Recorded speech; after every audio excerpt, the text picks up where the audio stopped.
started on the Rumble. Start streaming. Alright, good afternoon. Hello, welcome to the Weird Weekly Recap AKA WWR. This show is a dive into the odd, obscure, bizarre, in other words, her strange world of notable events, weather, and sports. Starting with, what do we have here in Oddity Central?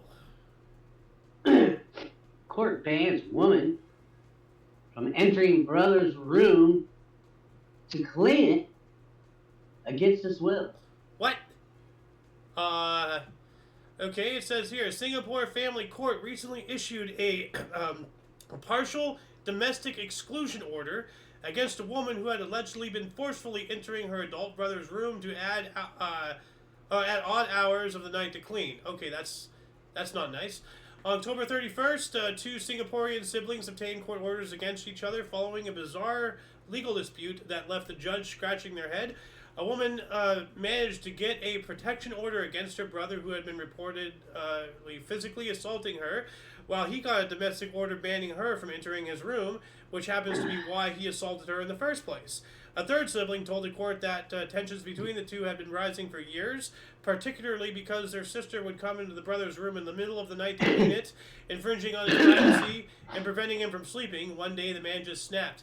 Alright, so I can't blame him now. You know, like, I mean, she should not be granted her wishes for, like, an order against him, because maybe if you don't go in the middle of the night to clean it while he's sleeping, he wouldn't go crazy and have to kick your ass literally outside of the room.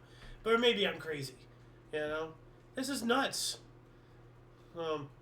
8 years. Yeah, according to the brother, for the past 8 years, his sister routinely barged into his room at night to clean it, completely disregarding his protests and need for privacy. In the beginning, she came in at around 9 p.m., but then she started arriving at 11 p.m. and sometimes stayed until 4 in the morning cleaning his room. Even if she sometimes left early, she would return in the middle of the night and clean until morning. So this sounds like she's just being an Obsessive compulsive disorder. No, this is beyond. This is malicious. This is like, you know, on top of disrupting his sleep, she's also subconsciously telling him that he's a slob. Like, this is just rude on multiple levels. This sister of his needs to be, like, detained in some kind of asylum. So, what else do we have here?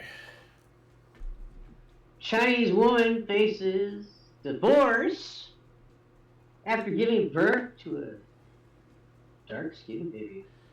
Cheater, pumpkin eater. A young Chinese woman had the happiest day of her life turn into a nightmare after her husband asked for a paternity test because of their newborn's baby's suspiciously dark skin. Chinese newspaper Shiria Times recently reported the bizarre case of a 30-year-old Shanghai woman desperate to shave... What? What? You said something. Sorry. Oh, okay. Desperate to save her marriage after giving birth to a dark-skinned baby by C-section. Well, that's not really birth then. I'm a C-section, and I consider myself a sentient tumor. Anyway, the woman took to social media to tell her sad story, sad in my rear end, and ask others for advice on how to handle the situation. Well, maybe don't cheat, you know? Oh. She claims that that after delivering the baby, when it came time for her husband to meet his son for the first time, he just stared at him with bewildered eyes and refused to hold him. The woman admitted that she too found the baby's dark skin odd and felt embarrassed when holding it, feeling the need to clarify that she had never been to Africa and didn't know any black people. So that doesn't... Wow! Dude, that is like... Look at the difference. Oh my god. Like, this is... Unless it's some kind of, like, 1 in a trillion chance... Somehow, this is obviously she's cheating. She cheated. Like, I'm 99.9% sure that she cheated. Like that is way too different. Like, wow. Anyway, moving on up. What do we got here? Filipino hotel is the world's largest rooster-shaped building. All right. Well, who wants to sleep in a giant other word for rooster? Yeah. The Camputa Stolen Highland Resort in the Philippines' Negros Occidental province was recently awarded the Guinness record for the highest rooster-shaped building. Oh, God, the jokes in my head that I want to say that. Standing 114 feet 7 inches tall, the Rooster Hotel at Camputa Highland Resort is quite a sight. It's not only shaped like the domestic bird, but actually looks like a giant realistic rooster dominating the entire area with its imposing stance. Ricardo Cano Guapotan, the director of the resort, told journalists that he wanted to create something eye-catching that also paid homage to the local culture, of which gambol is a huge part of. Negros Occidental has a game fowl breeding industry that employs millions of Filipinos, so he hopes some of them will want to spend a night in one of the 15 air-conditioned rooms in the new hotel. All right. Oh, nice. Yeah. Dude, like, this is actually, like, the thumbnail for today's episode right here. And, like, initially, I just wanted to put in it's pathetic. Like, you know the meme with the duck? Like, you know, the angle is, like, pathetic. But, yeah, that's a big cock right there. So. Yeah. What else do we have here? And... Yikes. Indian temple goers mistake AC condensation dripping on sculpture for holy water. Devotees at a temple in Vrindavan, India, queued to drink the water dripping from an elephant sculpture, believing it was holy water from the feet of Lord Krishna, but this was only condensation from the temple's air conditioning. Shocking videos showing dozens of people at the Sri Banki Bihari temple in the city of Vrindavan queuing in front of a wall-mounted elephant statue to drink the liquid dripping from it once again brought into the spotlight the barrier between religious devotion and critical thinking or even common sense. It was reported that all these people believed the liquid could be Sharon Amrit, sacred water from the feet of Lord Krishna. You know, I believe in God. But I will never drink water from God's feet. I'm sorry. You know, like, I love God, but not that much. You know, so, when in fact it was merely condensation from the temple's air conditioning unit, temple authorities issued a clarification to convince people to stop drinking the dripping liquid. Yes. I mean, you know, really, like what is wrong with you? Don't drink mystery water coming off of anything. You know? Like, If it's coming off a statue, okay, so what? You don't know if it's a broken sewer vein, you know? You can be getting hepatitis or something. Like, don't drink mystery water, people. Come on. Remember the cooking videos we saw? With cream fraiche? In India? Oh. India. Yeah. Well. It's in India. Yeah, well, I didn't want to be culturally insensitive, you know, but I was going to say this is from the same country that likes to shit in their holy river, so, yeah. And then drink from it downstream for whatever reason. So, anyway, what else do we got here? Wiping hands the same thing as the stirring hand. New world's fittest mechanical wristwatch is just 1.65 millimeters thick. Whoa. The Thin King. I need that. Yeah. You know, like, so I wish it was smaller.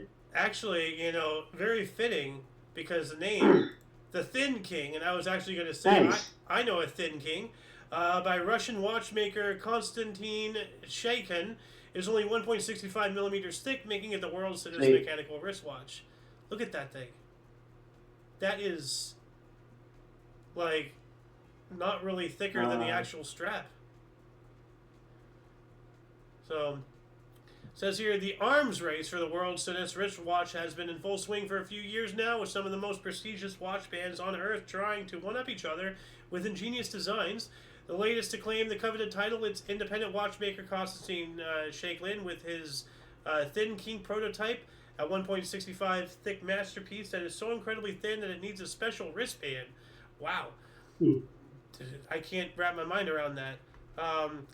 The Thin King's case is so delicate that the simple pressure for being worn is enough to damage it. What the... Then that defeats the purpose. So the special trap, let's see, it's made of alligator leather and elastic inserts with titanium as to absorb some of the shocks, twisting, and bending. Wow, so just the overwhelming shock of turning your wrist is enough to break this thing. That is, well, you have a dog. Maybe it's not good to have something this sensitive. That dog will destroy this thing instantly. So, yeah. But, yeah. Oh, wow, look at that thing. That is hell. Let me see if I can bigger this. Oh, here we go. Well, that's the back side, it looks like. Let's see, open image in new tab. That's as big as I can get it.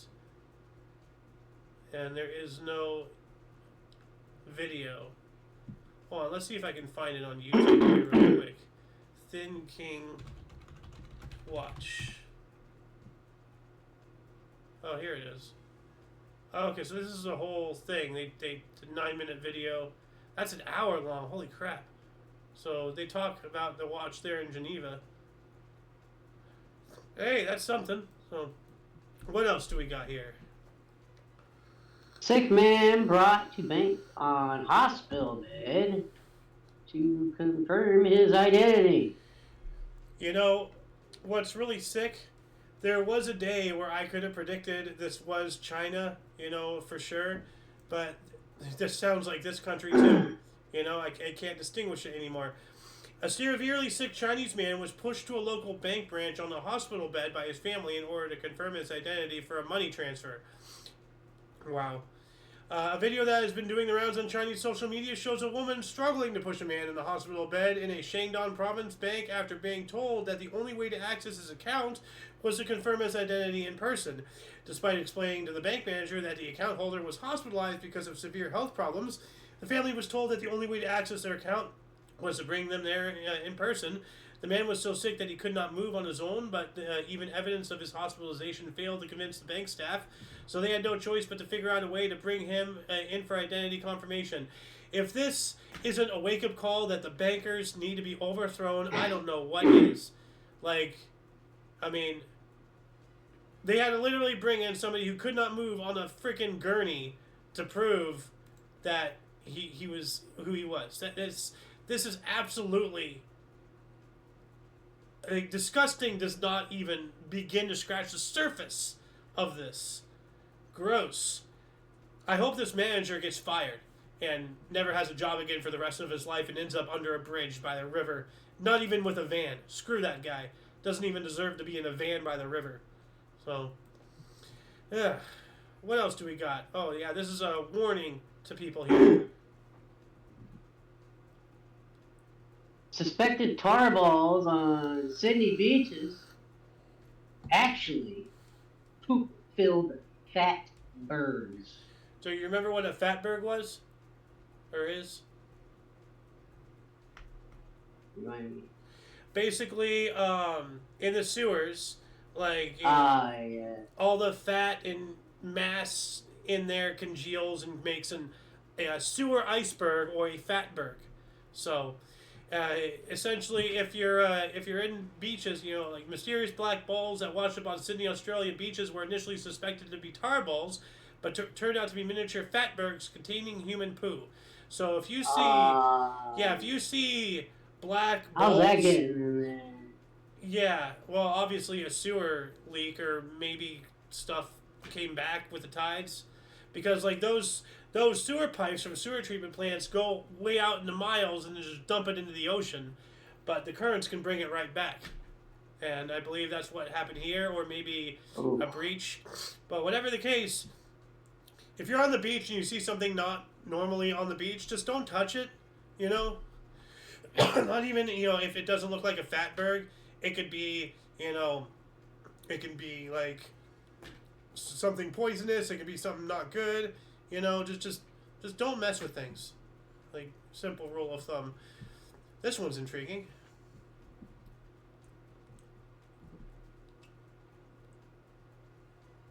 Egg and spoon race in Mexico breaks world record. All right. So, 2024 Egg Fair in Mexico broke a Guinness World Record when more than 2,000 young people participated in a race while balancing eggs on spoons. The fair, organized by the Tepatulian Poultry Farmers Association in Jalisco, featured nearly 2,700 students from a local high school racing 100 meters or 328 feet while balancing eggs on spoons. Guinness World Records determined that the 2,039 of the participants finished the race without violating any rules, earning the title for the largest egg and spoon race. The previous record was 1,400 people set in London. And the fair in Jalisco, where 50.4% of all of Mexico's eggs are produced. Wow. Talk about literally putting your eggs in one basket. Jeez, man. Also featured other events, including an egg hunt, a decorated cart race, a bicycle race, and an exhibition featuring 100 different dishes prepared using local eggs. Well, all right. That's pretty cool. I would have liked to go there, actually. That sounds really interesting. Huevo means egg. Oh, that's loud. Like, wow, dude, look at all that. And they all have like an egg and a spoon. Can you imagine that? That's crazy. But let me bigger this here. Yeah.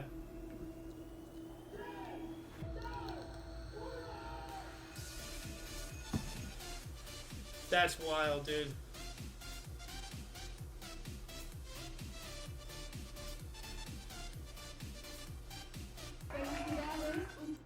That's really cool. What else do we got here? North Carolina man's age inspires $200,000 winning lottery purchase. All right. A North Carolina man's age, okay, yada yada. Jamar Tillman of High Point told North Carolina Education Lottery officials he was at Green Street Grocery on East Green Drive at High Point when he spotted a familiar number. Quote, I'm 44 years old, and when I saw the scratch off of number 44, I decided to buy that one, end quote. The ticket in bay number 44, a $5 triple red 777 ticket, turned out to be a $200,000 top prize winner. Woo! Nice. I about passed out. Yeah, I would too. Yeah. His winnings will likely go towards buying a house. All right. So that's pretty cool. Can you imagine buying a ticket based off of your age and winning? Like... That's pretty neat. We actually, our last story today, upcoming here, is another lottery one. But first off, and this has been making the rounds here, what do we have? Yeah, 43 monkeys on the loose after escaping South Carolina facility. All right. Facility. Yeah. How many stupid stinking apes does it take to screw in a light bulb? What kind of facility? Yeah. Police in a small town, or a small South Carolina town, are warning residents to keep their doors and windows locked after 43 monkeys escaped after a research facility. Wait, isn't there like something called like the 47 monkeys or something? 12. Isn't that a 12. 12 monkeys. I swear, maybe it was 47 rodent. 40 something is in my mind for some reason. I don't remember. Anyway, the MSC Police Department issued an alert on social media confirming that 43 primates had escaped Wednesday night from the Alpha Genesis facility in Beaufort County. That sounds terrifying. Alpha Genesis. Yikes, dude. Bio research. Oh, God. Dude, this is getting worse. Company Alpha Genesis works with Cynomolgus, rhesus, and capsaicin monkeys. Police said in a Thursday update that the escaped monkeys were rhesus macaques. The escaped primates were young females that had not been used for any testing and did not carry any disease, police said, as they say. So, can anyone say Rise of the Planet of the Apes? Like, it almost like, it's crazy. Like, I absolutely befuddling. What else do we got? Rare misprinted dime minted in 1975 sells for $506,000, $250. Yeah. And the misprint is there's a little thing here above the 75. Huh. It either is supposed to or not supposed to have it. I don't know which, but that's the difference. So Great Collections, which handled the auction of the 1975 No S proof dime. Oh, so no S. So this did not have the stamp. So if you have a dime that looks like this with no S above the 5, you might have something worth more than 10 cents there, buddy. It said the coin was purchased by an Ohio collector and his mother for $18,200 in 1978, and it remained with the family for nearly 50 years. The collector's family decided to have the dime auctioned, and it was given a proof 67 grade by the professional coin grading service before fetching a sum of $506,250. Wow, $500,000. $500,000 for a 10 cent. Just one little mistake. Some idiot did not put the stamp, and now somebody else gets $500,000. Life is wild. And last but not least, another lottery thing here. Man wins $50,000 using his new property's zip code. All right, that's pretty self-explanatory. He used a zip code, which I don't know why these news sources give out information that can be easily looked up and trackable and all that stuff. But yeah, that's pretty cool. You put down your zip code and you win $50,000. Hey, cool, I win. So, and I know it's a short show today. Didn't really have a lot of news, but still, pretty interesting things. That shall conclude the show for the day, for the week. Once again, please check the underbar, description below for any links that you may be interested in, including but not limited to all things Omni Coalition. For your dose of different, odd, and unusual news, aka notable events, weather, and sports, we stream every Friday at 4 p.m. Pacific Time, 5 Mountain, 6 Central, and 7 p.m. Eastern Standard Time, respectively. We do have other shows, from history to news, movie reactions and reviews, video memes, Omni Kitchen, and everything else in between on Talk Show. Check the underbar. For all of you and all of us, I'm Alexander. King's Refuge. And you are you viewer. Thank you so much for watching, and until you catch us next time, whenever that is, wherever that is, don't forget to look right and left at every intersection, rate 5 thumbs, and subscribe. Toodles! Deuces.